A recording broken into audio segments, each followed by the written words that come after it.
Welcome to Change, sponsored by the Senior Bond of Schaumburg, where nutritious meals, friendly peers, and social activities are available every day of the week.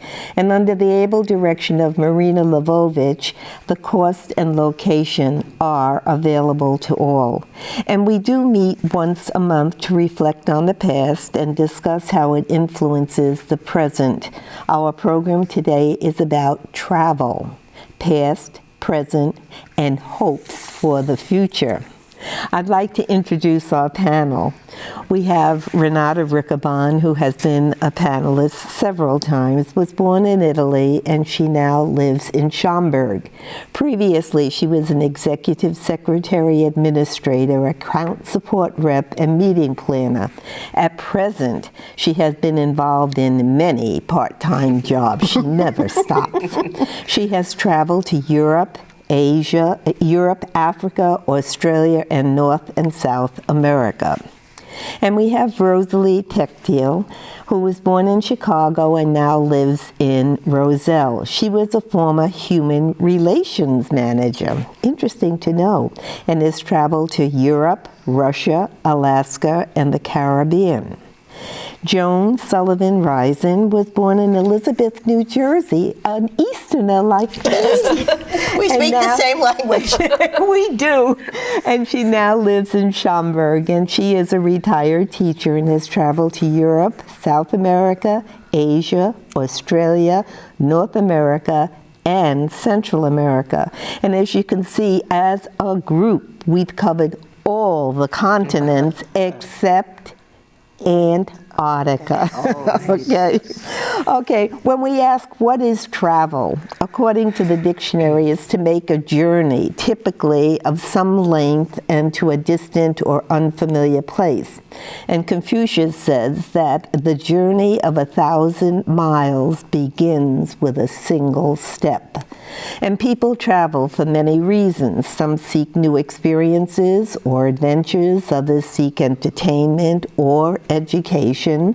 Whatever the reason, they've been the same throughout the ages. We have only to recall Marco Polo and Christopher Columbus, their travels, to understand this. You have others that say adventure is going around the world. Al Roca recently forecast the weather in all around the United States, in each of 50 states, in 1 week by actually being there. Families of recent generations rarely travel far from home. But when they did, an idea propelled them, and they just piled themselves into the car and off they went.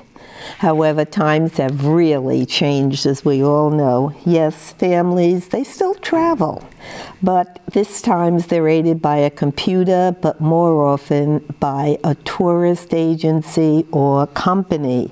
And they do the planning of the lodging and the catering and the eating, and they take care of transportation, supply you with information and guidance, and they select the attractions. If you are interested, you pay what they ask, arrive, and depart. Okay, today we're going to look into our travel life, past, present, and future. Going back to your childhood, what was the furthest trip you or your family took? And I'm going to start with you, Renata, because I have an idea what you're going to say. We only took one big trip when I was young, and it was from Italy to America. And it was aboard a ship, an old warship. And we went through the Strait of Gibraltar and came to Port Authority, and it took us 9 days to get from Bremerhaven, Germany, that we left, to America, and we were sick. We were not used to the food, the breakfast, or it was pretty bad. How did you sleep? I mean, well, they separated the men and the women, actually. So the women were together in one area and the men in another area. And one thing that's funny that I need to tell you, we didn't know why we got those things, but we did know later on, as we were going up, I remember, they gave us a brown paper bag. Oh. Many of us used that brown paper bag. Well, thank you, Renata. How about you, Joan? Well, my earliest memory is of traveling on chartered buses with my family. I came from a very large clan. Nobody had a car. So twice every summer, one of my aunts would charter a bus, and the whole family, or two buses perhaps, would go to Atlantic City by bus, and the other destination was a state park called Lake Hopatcon, freshwater lake. But it was just the joy of being with all of the cousins and being allowed to be very rowdy.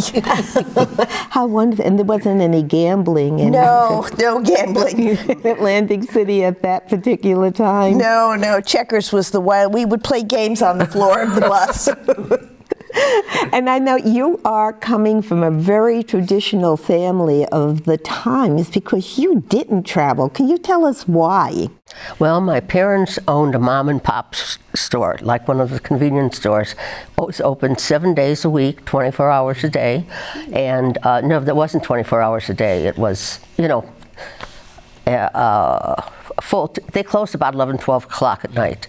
Mm-hmm. And one of them always had to be there.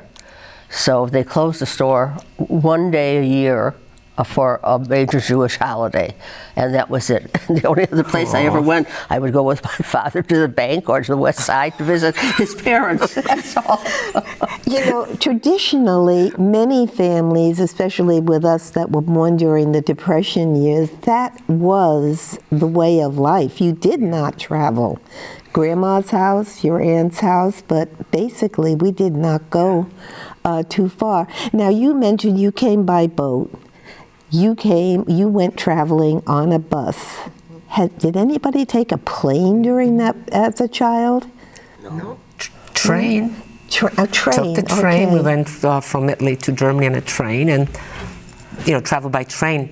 No air travel at all. And we had no auto when I was very small, so we didn't have a car. The air was just about coming forth at that particular time. Well, Robert Louis Stevenson said, "For my part, I travel not to go anywhere, but just to go. I travel for travel's sake. The great affair is to move." Okay, we'll be right back after a short break.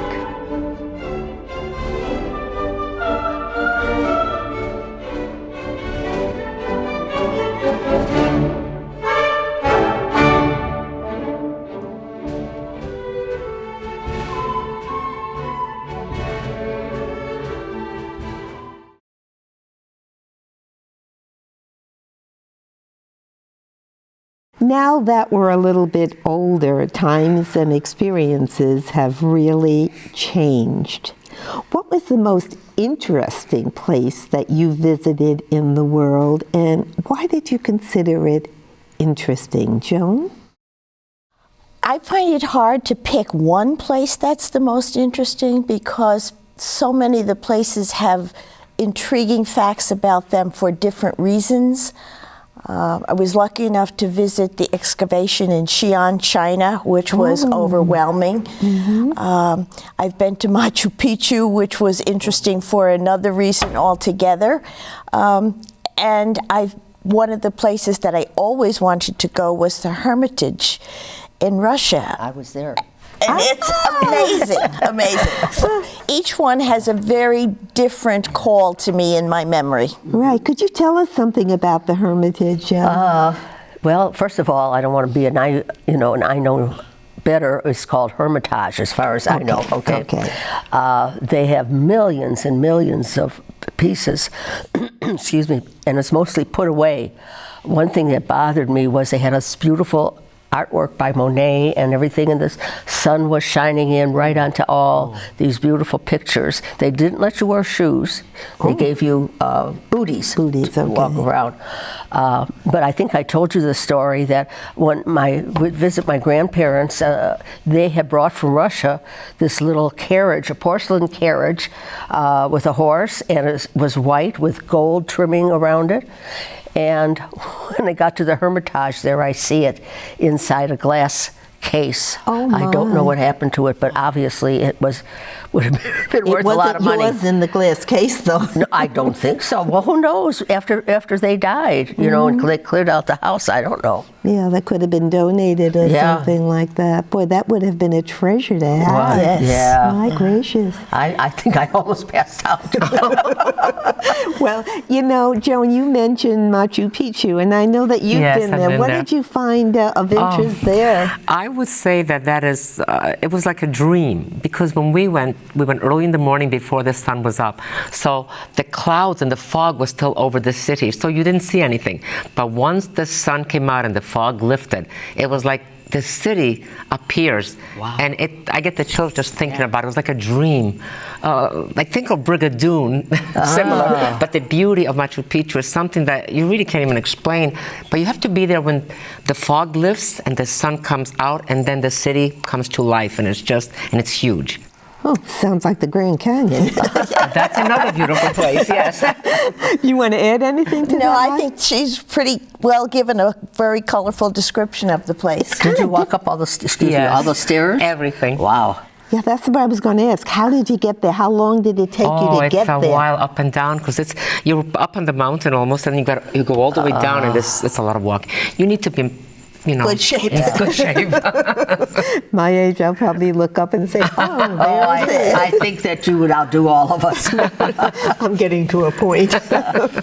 Now, anyone have the most beautiful place? It sounds like you might. That's one of them. Yeah, that would be one of them. Any place that you consider the most beautiful place that you have ever seen or would like to hold on in your memory with a photographic picture? St. Petersburg. Okay, in what way? The history behind it and the architecture. I mean, it was in bad shape when I was there, but they were, you know, redoing it. And there's a castle that you have to take a boat to. I don't know if it was Catherine's Castle, I don't remember. And it's just beautiful. But Prague was my very close next favorite too. Okay. Yeah, it was a beautiful city. What in Prague? I mean, I've been there myself. Well, I and- think architecture.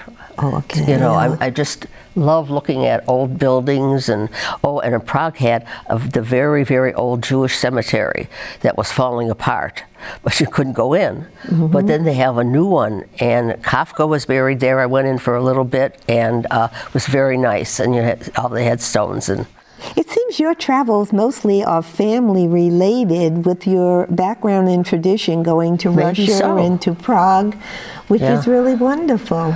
yeah, well, Russia, because my father comes from Kiev, and Okay. you know, I don't know if I have any relatives left at all after the Holocaust. So. Yeah, well, that's a sad time. Any other place you can think of? Okay, Renata? I can think of one that was just there this year, and the beauty of it. It was the Sultan's Palace in Istanbul, where he kept the concubines. I've never seen so much gold mosaic, and it was just beautiful. It's hard to describe it even, but he must have been very rich, and those ladies were kept very well. Beautiful place. And it's a good thing you went when you did. Yes, now you're right. I'm glad I I would went. not want to be there at this Locked out. particular No. time. Joan? Well, I'm a beach girl, and so I'm a sucker for any majestic beach. But one of the most beautiful, not strictly a beach, but water sites was Milford Sound in New Zealand and the Southern Alps. The Northern Alps in Europe are beautiful, but they're much more built up, and this was just the geography starkly presented, and it was just magnificent.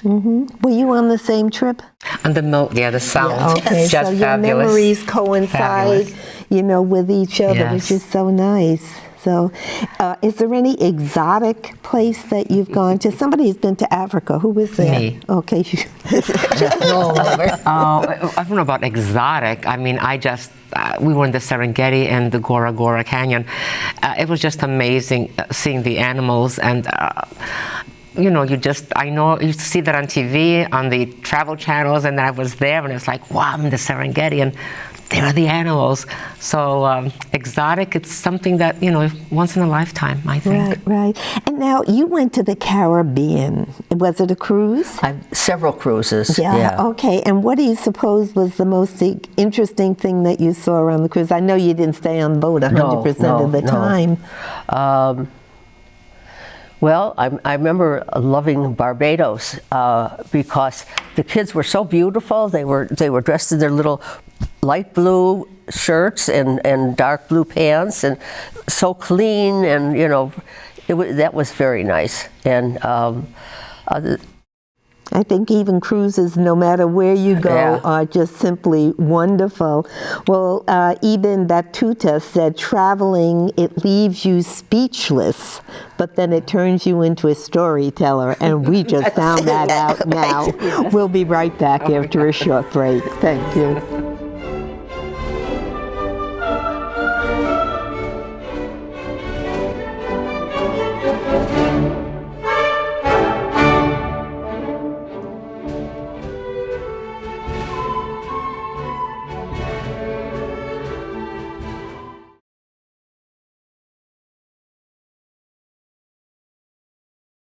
Okay, bucket list has become a very, very common phrase, and I'm sure each of you has desires to go to one or several places in your life, and you talked about one of them already, Jonia, about the Hermitage.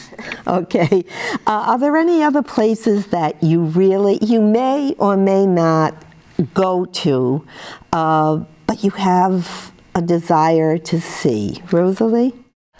Great Britain. I've always been like an Anglophile, and I love everything British and watch every program and that comes out of there, and read any books that I can. You know, mysteries and things like that. You know. So there's something that's drawing you like my whole a life, magnet. but it's too late because I can't do the walking.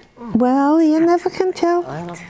You never can tell. The thing is, my son has been all over the world, so I get pictures and stuff like that. Right, right. So you travel along with him, which is... No. No, I don't mean travel. By pictures, yes. Yes, by pictures you're able to travel, you know, along with him. Joan? I would like to see Eastern Europe. I've been to Europe many times, but never got to Eastern Europe. Specifically, I'd like to get to Croatia and Slovenia, maybe Poland. Those are possible. I've been to Slovenia. Yes. I was born in Slovenia. Yeah, in Bratislava or something like Yugoslavia. that. No, not Yugo, with a B. Bratislava. Yeah, we'll have to get out our map and follow along on it. But I know what you mean, that I was to Poland myself, and it is an experience. Croatia and Dvorak and those particular places, they are just really gorgeous. beautiful. How about you, Renata? Well, I've been to those places, so the one I haven't been, believe it or not, is England. So my next trip can is go on with my Rosalie. bucket. No, I'm doing my bucket list for 2017 is England, Scotland, and Wales. I'm going to go. So I need to go there. Yeah. So that is for 2017, God willing. Yeah, you know, we all have our dreams, and, you know, it really is a wonderful thing, because it was St. Augustine that said, getting a little ahead of myself, the world is a book, and those who do not travel read only one page. Yeah. So all of us here, we have really turned the pages of many of our books. Which continent would you say would be the most fascinating continent? Europe. Europe, okay.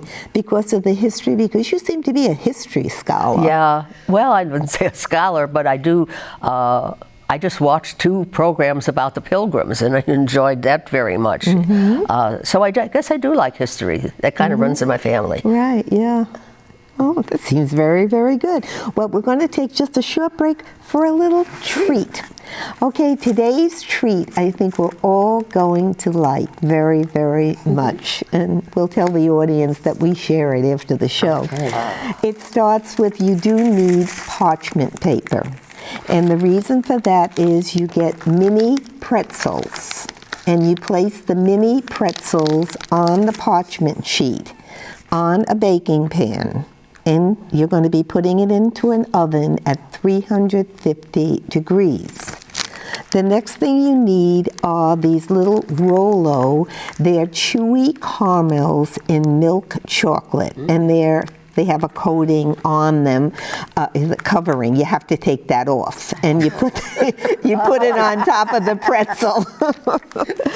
When you put it in the oven for 5 minutes, and maybe for less, just watch it so it gets soft. Then you take it out and you put a pecan half on it or a walnut half, and you have a turtle that is very, very delicious. And here we have an example of what we're going to share later on. The audience can make it at home. Yep. They're very quick and easy to make. And your children would love it, I'm sure. And talking about children, would you direct your children or grandchildren to specific places, or would you let them just go on their own? But would you make suggestions, Renata? Well, my daughter's children have traveled lots all over already, and they kind of pick their own places. I would say to all my grandchildren, travel as much as you can. Don't be afraid. Go out and see. You learn so much, and you appreciate what you have so much more. Don't be afraid. Travel as much as you can and go wherever you want. Sky's the limit. Just go. So you wouldn't direct them to any one particular place, just explore everything. Everywhere I've been is really beautiful. I cannot say, I mean, of course, Italy is the best, but, you know, I mean, that's different. She's not prejudiced. And you would say Russia. Yeah. Russia But I or would Israel. Say, yeah. What? Israel? Yeah. But Have you been there? No. That could be your bucket list. It could be on my bucket list. Well, what would you suggest to your children to go to? Well, I think Or they should go to Israel and Europe. I guess because of the history, that really gets me. You know, they could see where I'm a first generation American, and the rest of everybody came from Europe, Poland, Russia, and if they're interested to see their heritage. Right. I think that's an important point. You know, we don't want to forget the heritage for the young people. I know it was an experience for me to go back to Poland and see the sites that I heard about and meet the relatives I never knew I had, living and dead. Oh, wow. We always visited cemeteries. How exciting. Joan. I would never try to direct them. I have a son who is able to travel significantly, some for pleasure and some for his work. And I also find that I'm hesitant to tell him much of anything anymore. Yeah. But I think it's one of those things you really have to do for yourself. You have to follow whatever instinct you have, and whatever that dream is, to go for it, because it's much more about the experiences you build in life rather than stuff. Right. Okay. Well, that's really, I think I would like to listen to your advice. Well, I'd like to say to the audience and also to the panelists here, this will be my last Change program. It's been a pleasure being here and having such a faithful following, and thank you to all the guests for coming. And I'd like to thank Stu and Sally Medansky for helping out with the treats because I wasn't home. But it's going to be, the program will be taken over by Fran Rogas, who is a very, very interesting person, and I'm sure she'll do a wonderful job. So God bless you all for helping and coming and sharing your thoughts, and God bless everyone. And please come to the Bon and visit us for the delicious meals. Call Marina Lvovich. The number will be on the screen to reserve your place. And God bless everyone, and thank you.